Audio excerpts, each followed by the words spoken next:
আসসালামু আলাইকুম। আশা করি সকলে ভালো আছেন। তো কণ্ঠ এইভাবে হওয়ার কারণ হলো অসুস্থ আমি। এই যে ঠান্ডা লাগছে, আপনার মাথা ব্যথা, জ্বর, তিনটে একসাথে আর কি, যার কারণে কথা বলাতে অনেকটা কষ্ট। তো আজকে যে জিনিসটা দেখাইতেছি, ওই দিন একটা ভিডিও করছিলাম যে ঢাকা শহরে আসলে গাছ লাগানোটা খুব জরুরি। তো ওইটাই দেখাইতেছি, দেখেন এই জায়গাটা একটা সময় খুব গাছ দিয়ে ঢাকা ছিল।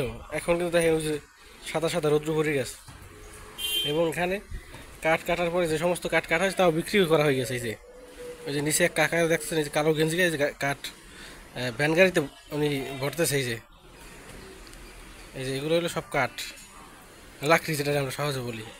এই যে কাকা যায় লাকড়ি আবার আনতে নিচের দিকে, সরি নিচের দিকে না, ভিতরের দিকে আর কি। ওই যে কাকা লাকড়ি নিতেছে, নিয়ে আবার উনি গাড়িতে করে নিয়ে যাইতেছে। তো ঢাকা শহরে আসলে গাছ নাই, বা গাছ দিন দিন নাই হয়ে যাইতেছে। এই ব্যাপার আসলে আমাদের নজর দেওয়া উচিত।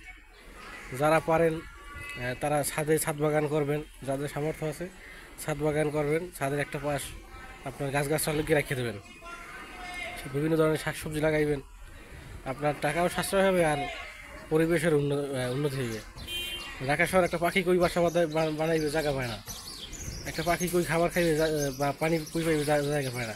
ওই দিক থেকে একটু দেখাই যে গাছ কাটা হয়ে গেছে। দেখেন এক ভদ্রলোক, সে এখনও গাছ কাটে। ওই যে এই যে কাটতেছে এখনও। এবং এদিকে এই যে জাম গাছটাও কাটা হয়ে গেছে, যে গাছের মাথা দেখতেছেন, এই যে এই গাছটাও কাটা। এখন শুধু এই একটা গাছ বাকি আছে, সেটাও হয়তো কাটা হইবে আর কি। তো যাই হোক, এভাবে যাতে পরিবেশটা আসলে একেবারে না যায়, যত সম্ভব সবাই চেষ্টা করবেন গাছ লাগানোর। তো ধন্যবাদ, সবাই ভালো থাকবেন। আসসালামু আলাইকুম।